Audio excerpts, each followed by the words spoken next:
Knock, knock. Who's there? Interrupting Cal. Interrupting Ooh! Cal. Nice. Got it. In this episode, we have owner and CEO. Is that one of the same thing? Wade Lombard of Square Cal Movers. Yeah, we learned what Square Cal stands for, and we also give you guys some pointers on rest that'll help in both your personal and professional life. Plus a Foursquare tool that you will love applying to every aspect of your leadership. It's time to tune in now.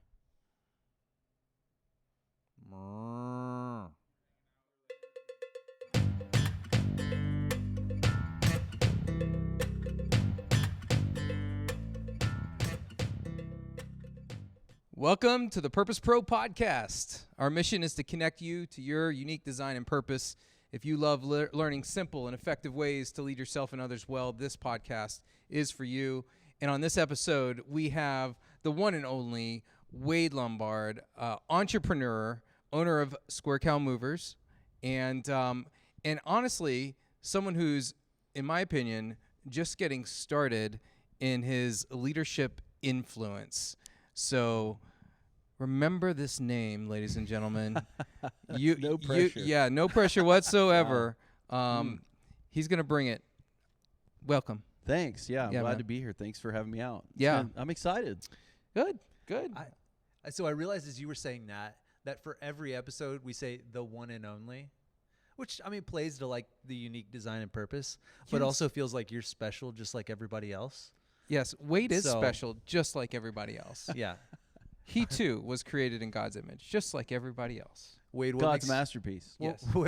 He was having a good day. Yeah. What makes you special, Wade? Man, that's a broad question to start with. No. Time out, because you've already gone through the Purpose Project, so you have themes and words that you can use. I should have studied those before I came out. Articulate right, yes. who you are. Do you really want to know the answer to that? What makes me special? Yeah. Oh, wow. Okay. So, let's see here. So just geographically, I live in Texas, but I'm from Alabama. Okay. So I feel like transplant.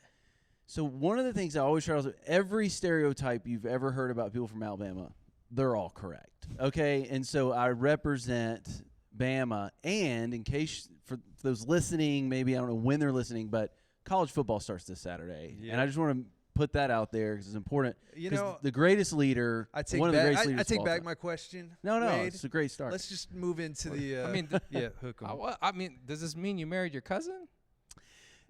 No, Okay, I didn't marry my cousin, but it doesn't. But she looks like your cousin. She doesn't. No, No, okay, all no, right, no, cool, no, cool, no, all right, no. cool. Kimberly doesn't look anything like me. Okay. But let's just say I have stories. I've got lots of interesting things about being from Alabama. All the things. I'll give you a quick example. Okay. One of the recent updates we got from Alabama was my cousin Brad got caught growing marijuana underneath his trailer. Legitimately true story.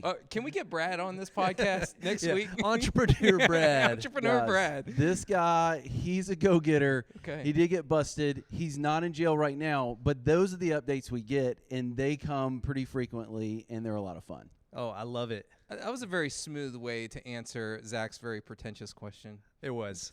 Yeah. Tell the world how awesome you are. So, but seriously, you are a brilliant leader. You do know how to solve difficult problems. You take risks. You've got a charismatic nature about you that people love to follow.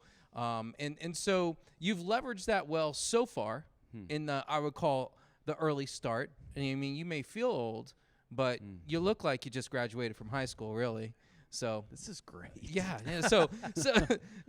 But seriously, like, tell us real quick, like, what's the snippet of like your leadership journey?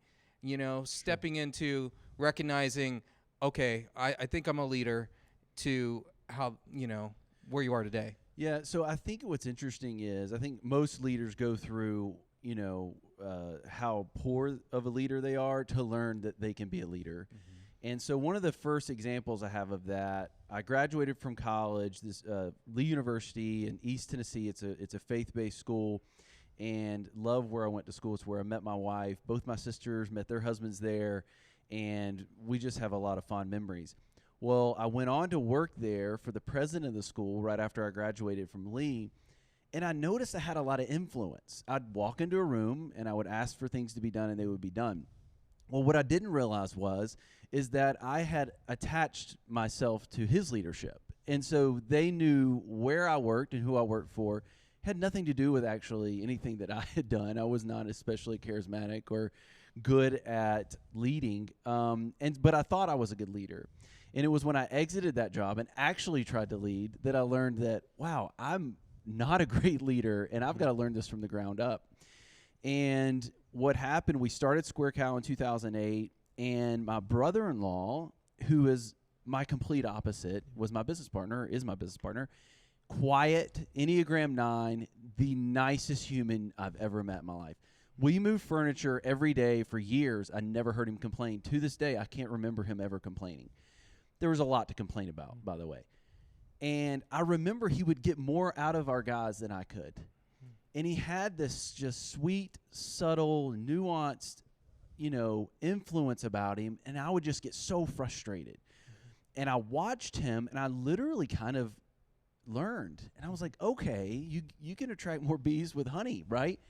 And so much of the leading and that's not my style, by the way. Like, I didn't adopt who he is, but I had to apply a lot of what I watched from him to my style and say, okay, Wade, you need to reevaluate what really is attractive about yourself that people want to follow. Mm-hmm. And it was through years and years of honestly being a failure that I learned, and I became really, really observant, saying, you know what, this works, especially specifically if we talk about, Catalyst Collective, we talk about people's specific desires and needs and what attracts them, and looking at everybody individually and trying to lead people in that way just became a kind of an obsession. Yeah. So I love that. He's an Enneagram 9, like a peacekeeper, right? That's right. So naturally just highly relational and able to connect with people. You're an Enneagram 3. That's right. Yeah. Which typically is like your starter, your go-getter. That's right. Like 3s get stuff done. Mm-hmm. And so 3 and a 9 makes a heck of a team. Absolutely. If you were 2 9s, this never would have launched. Like, you'd still be in your parents' basement or whatever. That's exactly right. Yeah, we would be drinking coffee at a coffee shop, and we would be great buddies. You know what I mean? But it wouldn't have gone much further than that. But you have kind of my driver, and get out of my way or I'm going to run you over, and you combine with his, like, what's so great about a 9, and 9s are some of my favorite people to hang out with, they really don't even have to say anything. They just walk in a room and everybody just feels better about life and who they're around and what's going on. I've watched him do this for years, and I'm envious of this ability for him just to walk in a room and everybody just kind of exhales, and it's really cool to watch. But I don't think that we could have built the business like we have if I didn't have that, and I don't think we probably would have gotten as far as we did if he didn't have me. So it's a very complimentary. Yeah, an awesome example of like living your unique design, but also like honoring others' design to create something bigger. Absolutely. Okay, so this is a good segue. Now, if you haven't listened to our Enneagram podcast episode, you need to rewind back a few and listen to that with Jen Mazzola, because there's so much great content on that. She's the best. But you're She's a lot of fun. And if you're familiar with any of these personality types, here's Wade, a 3 Enneagram, ENTJ, like always looking for the next mountain to climb, probably couldn't sit still for more than 10 minutes without getting antsy. And you're doing something right now that I don't think hardly any ENTJ number 3s on the planet ever do. You're taking a sabbatical. Yeah. What is that about? Okay, so I was actually talking to a pastor friend of mine a couple of days ago, and I was talking about this whole sabbatical that I'm on, and I was talking about the only other 2 kind of faith really where I felt like God called me to do. There's 2 times where I felt like God asked me to walk something out, just kind of a short term, and it was 2 fasts, and I did them, one in 2007 and one in 2017. Both were the worst years of my life, by the way. And it started with this fast. And at the end of 2007, I was looking for a job. I'd been fired. And 2017, about 10 years of work at our business had unraveled. And both of those started with a fast. And so I compare those journeys with this sabbatical. Something that honestly, for my personality, is pure miserable. I mean, it's misery. And I remember we were talking to my business coach leading up to this sabbatical, and he kept saying, "Wade, the first 3 weeks they're going to be awful for your personalities. They're going to be awful." And at first, I was like, "Oh, Tim, haha, like, gotcha." You know, he said it so many times by the end, and I was like, "Okay, man." So I'm 4 weeks in. And it's been absolutely horrific. It is the worst possible thing I can imagine, is waking up with no real agenda, throwing away the to-do list. And here's the way I look at it. I think if God stripped me of my finances, the flesh in me would say, I'll go earn it back. Yeah. If he stripped me of something, I think my flesh would say, I'll go climb that mountain. But he didn't. He took away my to-do list. And for an Enneagram 3, there's nothing more miserable than someone stripping them of that feeling, the endorphin of accomplishing and achieving and checking things off. It's absolute black tar heroin for my personality type. Okay, so if you're listening so far, what you have learned is don't rest. It'll kill you. So keep going. Keep driving yourself into the ground. It's hard. What's the goal here? What are you hoping for? Okay, so that's a great question. And eventually I may have gotten there, but you help me. So I'm not sure what the goal is, if I'm being honest, which also adds or emphasizes the misery of it. A 3 doesn't start something without a goal in mind. So I'm walking this thing out. I'm a third of the way through, and every possible thing that could go wrong has gone wrong. And Kimberly and I have just been at our wits' end with there's health issues in my family and trips that have gotten canceled just randomly that we were supposed to take. All these things that we had planned to do, nothing has gone right. And I just hearken back to this whole thing of, when I did these fasts in the past, suffering's a part of the deal. This is not we were not promised a life of luxury, comfort, and peace. It's just not part of the deal. There's going to be suffering. There's going to be hardship. And we're holding on to God's promises even through this time where I'm every morning getting up and I'm trying to pray and I'm like, Lord, please give me clarity. The end result, hopefully, is what's God got for me next? Yep. I really feel like God's pushing me in a different direction. I don't know what that looks like, but I want obedience more than I want my business. I want obedience more than I want that to-do list. And as hard as it is, I'm fighting to try to stay obedient. Wait, so you're 4 weeks in, and you're a third of the way through? Yes. Like, you full committed. 3 months? 3 months, 90 days. I remember I got a month off for paternity leave, and about 2 weeks in, I started itching. Right. I'd watched everything on Netflix. Yes. So I'm a firm believer that you have to plan or purpose even your rest, like your time off. Otherwise, I'll just waste it. How are you doing that in this sabbatical? Have you watched all of Netflix? So I finished Netflix. You got into the end of Netflix. Yeah, it's working done. on the YouTube. Yeah, it was good. Okay. Yeah. So it's an interesting question. So one of the problems with that question is I thrive off routine. Mm-hmm. I love routine, and I go back to routine as a huge element of any success I've had. So I work out religiously. I go to small group every Friday morning. We go to church on Sunday. If we're in town, we don't travel a lot. By golly, we're going to be in church. There's just things we do, and I do every day. I drink the same cup of coffee every day. I eat the same bar for breakfast every day. And literally, I have no interest in changing. Like, it doesn't even – people are like, you should try a muffin. I'm like, I'm not interested. This is how I'm wired. So there's been an element of I've sensed God saying, you've got to unwind some of that. Mm-hmm. And so when you say, well, you have to plan some, you're right. But at the same time, the inner conflict is God kind of saying, I don't want you to. I really want you to be open to what I have to tell you. And if you're so committed to this routine, you might miss it. And so I've had this inner struggle for 4 months of trying to stick to things I find to be healthy and yet trying to be open to whatever God has for me. And it's been really challenging. I love that. That plays to the unique design also, right? Like, so I'm an Enneagram 7. Okay. And so my routine is to have no routine. Oh, I'm on the opposite end of that most spectrum. envious of 7s. You guys are awesome. As you were saying that, I'm most envious of 3s. Of course. And so wisdom, like, has to be somewhere in between. That's right. Yeah. Oh, and Joe, Well, our 5, your wife's a sitting 3. in between. Yes. She Okay. recently came out to me as a 3, and we are working through that. Oh, man. So Well, it reminds me, my only friend from high school is a really brilliant creative guy. I don't know what his Enneagram number is, but I could take some guesses. He's likely a 4. And he lives in Seattle. He makes video games for Microsoft.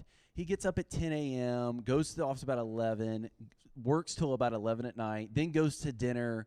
So we go visit him, and maybe 2 years ago, COVID time, but about 2 years ago, we went to visit. And you could tell we're both grass is greener. He's like, you're settled down, you got children, you know, you have a career and a business, and you have a home. And he lives in some high-rise apartment, and he gets up in the middle of the morning and works till late, and he's a bachelor. You know, we're both, the way a 7 and a 3 look at each other, like, man, it must be great, you know. And it's just, you feel those tensions. It's the way it goes. You know, so pro tip here for some of our listeners. You know, you're hearing this and you're like, and this sounds great. Like, I could figure out how to rest if I had 90 days off. And most of us are like, we will never get to a point where we can take 3 months off of anything. However, there is wisdom in rest cycles. So whether you're, you know, biblical believer, Christian or not, right?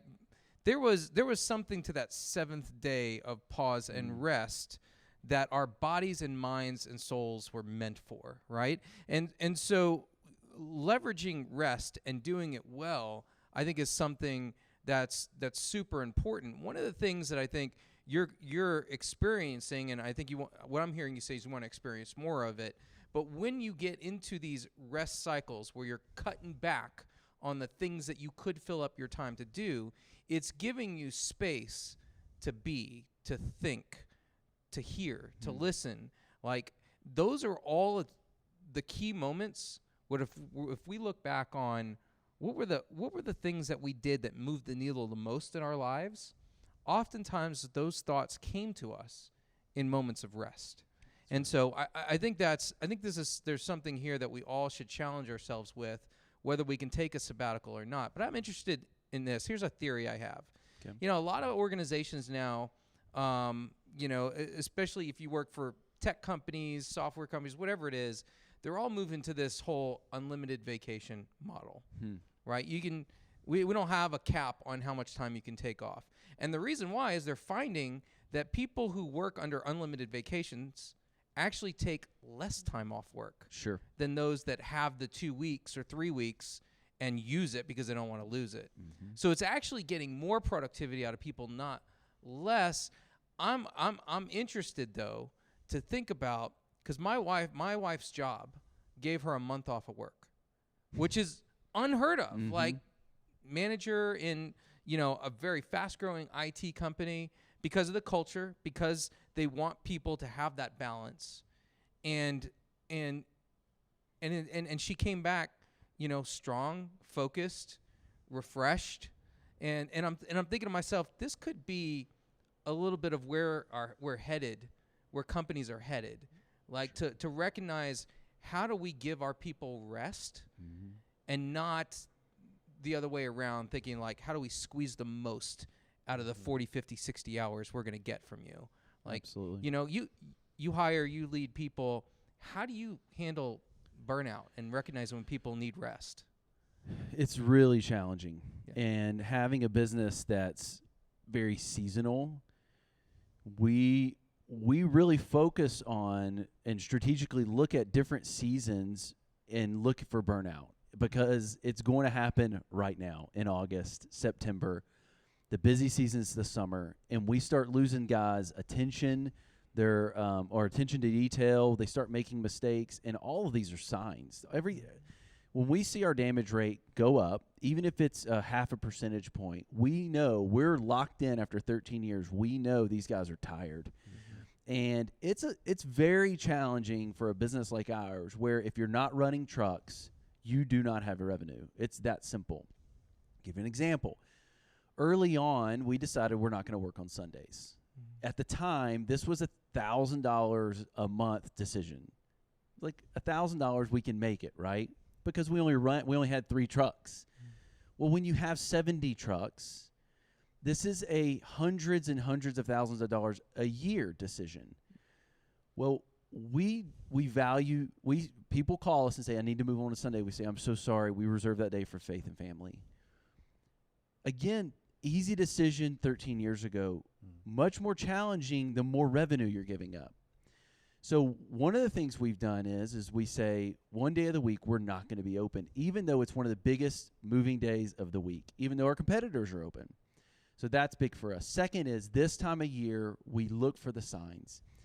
And it's a challenge to get in there, find the guys that are burnt out, and try to make sure they're taking the time and their counterpart, their assistant manager or the branch manager, they're working in sync so one can take the time. For a business like ours where we have wage earners, I think it's a lot more challenging for the IT company than the IT company. I can't say that because I don't work at the IT company, but it's a different ball of wax. Right. And if we're not running those trucks, we're not earning revenue, then we're not able to pay the bills and do everything that we need to do. And so I would be lying to you if I said we figured it out. But the 2 things we do is Sunday we do not work. We don't take calls. Our guys, faith and family, period. That's what you do. Everything's shut down. That's no small thing. That's huge. No small thing. Yeah. You know, and everybody, who does everybody bring up when you hear that you're closed on Sunday? Chick-fil-A. Truett Cathy, Chick-fil-A. Yeah.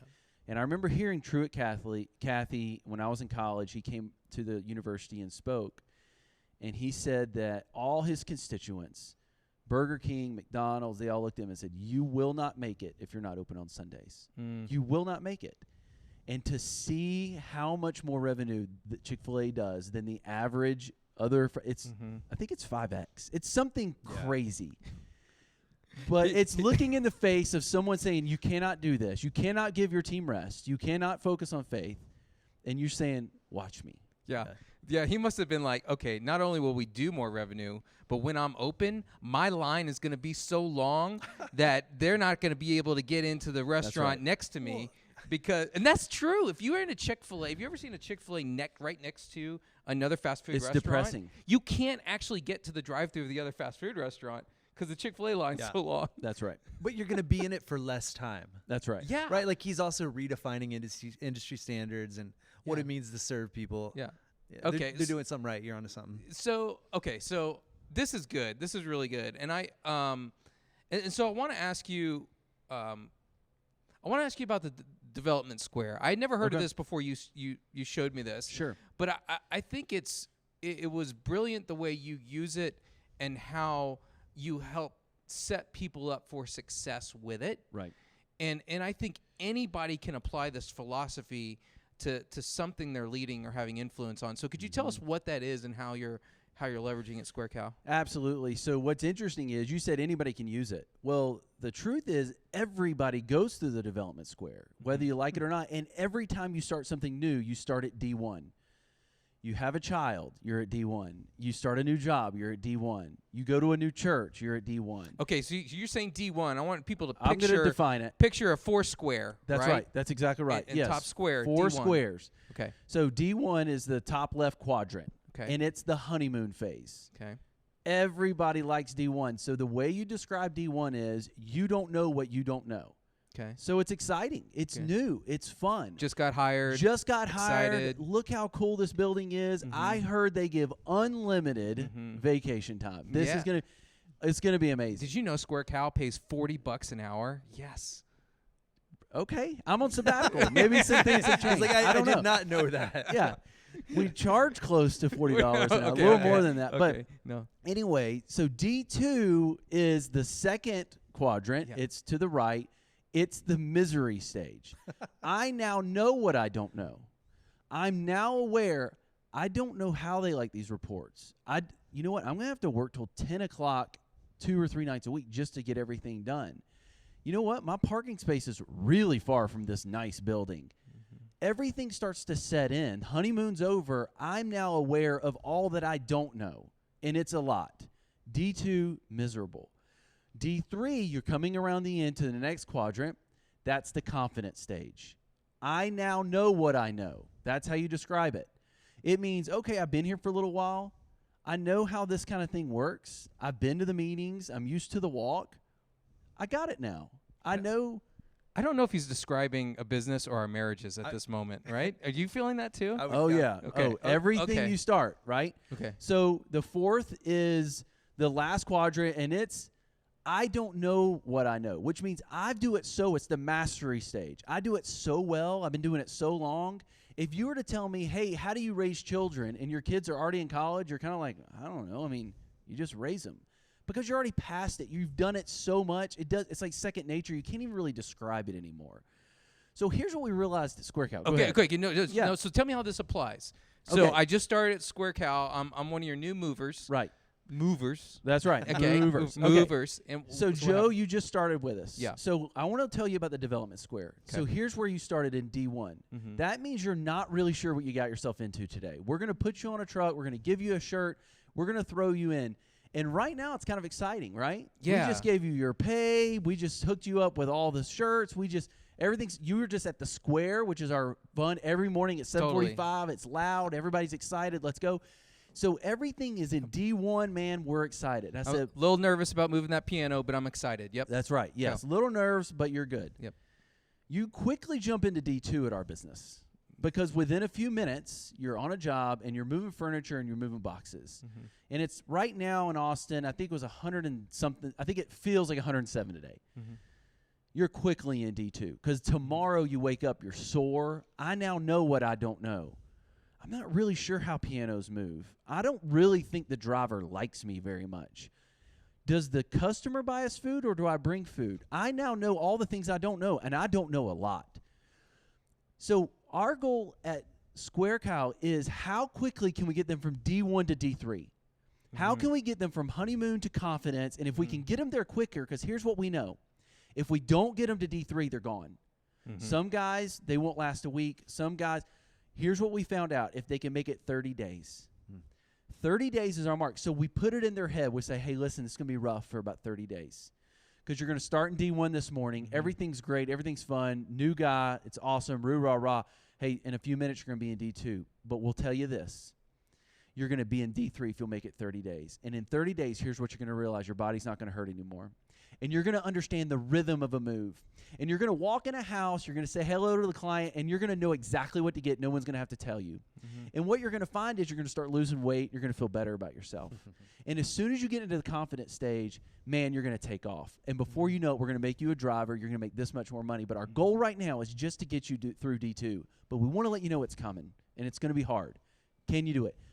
There's something about recognizing, okay, what I'm about to do is going to be challenging, but if I can make it 30 days, you give somebody a goal at the end of a light at the end of the tunnel, and they tell them how long it's going to be. And what happens is they get to the end of 30 days, and they come back to you and they say, I cannot believe this. I was miserable for 14 days. I wanted to quit every day. But in the last few days, I woke up kind of excited to move furniture. We hear it all the time. Like, I cannot believe I'm saying that. It's amazing what happens when you get somebody from D1 to D3. And here's the thing. What's challenging for me at this stage is if somebody comes to me and says, how do you move furniture? It's hard for me to train them. I have to have other people because I'm in D4. I just started moving furniture 13 years ago, and me and Derek was on the other side. We moved 1 million pieces of furniture together. I don't even know how to explain it anymore. So wait, what was D4 again? So mastery. Mastery. Okay, thank you. So you really want to stay in D3 if you're boots on the ground in the front lines. So we use this to try to give people a visual and also a timeline of, hey, we know this is going to be challenging. It's natural for it to be challenging. Stick with it. Let's get you to D3. And they kind of can process that. that makes sense. God, Yeah. I still can't shake that this is the marriage counseling that I think I could have used, right? Yeah, you're in D1 right now. You're going to go to D2 in a couple of weeks. That's right. And you're going to be there for 4 to 7 years. That's right. And You're exactly right. I'm at They year should use 5, this. so but Hey. if you can hang on, year 8 is going to be amazing. yeah, That's right. I think Yeah. it's brilliant. It's open and it's honest, and you're not whitewashing it, saying like, "Hey, everything's okay," and hiding it behind like some catchy motto. That's Like, right. No, it's gonna suck for a little bit, That's but right. you're gonna get through it. It's temporary. And everything falls under it. When you have a child, I get so frustrated because I think it's the anti-whitewash. People are like, "You're never gonna sleep. You're gonna be miserable," and I'm like, "You acclimate. Yeah. It's fine. Like you're gonna be a great parent. You're gonna be in D1. You're gonna be at the hospital. You have this child. You're gonna hold him, and you're gonna be like, this is the craziest feeling. I cannot believe I already love this thing. I didn't even know it yesterday." And then you're in D2. I mean, D2 is rough with children. Mm-hmm. It is a tough climb. D3 is magic with children. There's no other thing you do in your life that brings you more joy than watching your children do something with excellence. Yeah. You cannot replace it.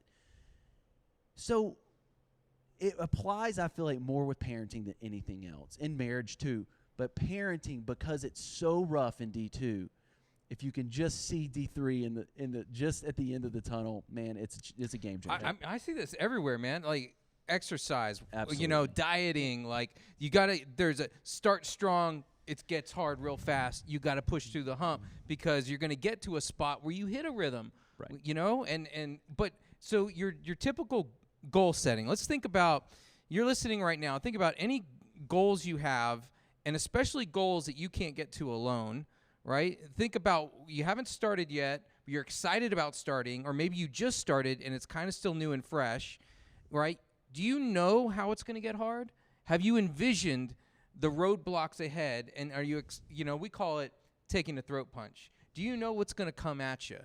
And have you envisioned that? Because if you do, and when it happens, you now expect it. Right. Well, I thought this might not go like I hoped, and now it's not. It's collapsing. But that's okay.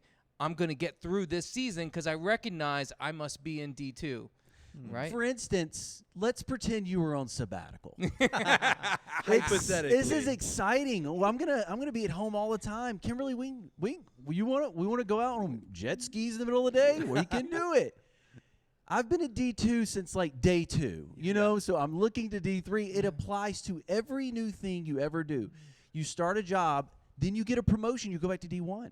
You get another promotion, you go back to D1. Every time something changes, you go back to D1, you start all over. It applies to everything. I have a 2-year-old. I feel like I go through this cycle every day. That's right. But I think the beauty of this is it brings purpose to the pain. That's right. Right? Like, this is all moving you to something. Right.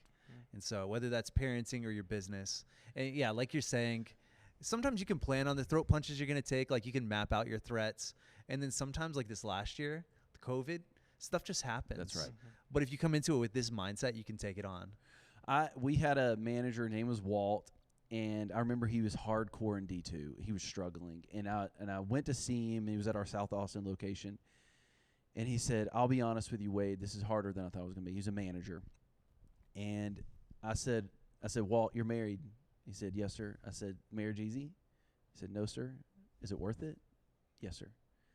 "You have children, 2 children, right?" "Yes, sir." "Parenting easy?" "No." "Worth it?"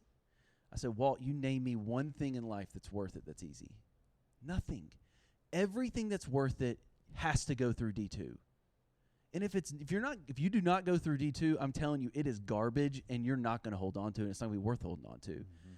So everything in life worth doing, there will be a D2. And if there's not a D2, it's not worth it. That's a mic drop moment right there. That's good. I got one last question for you. Okay.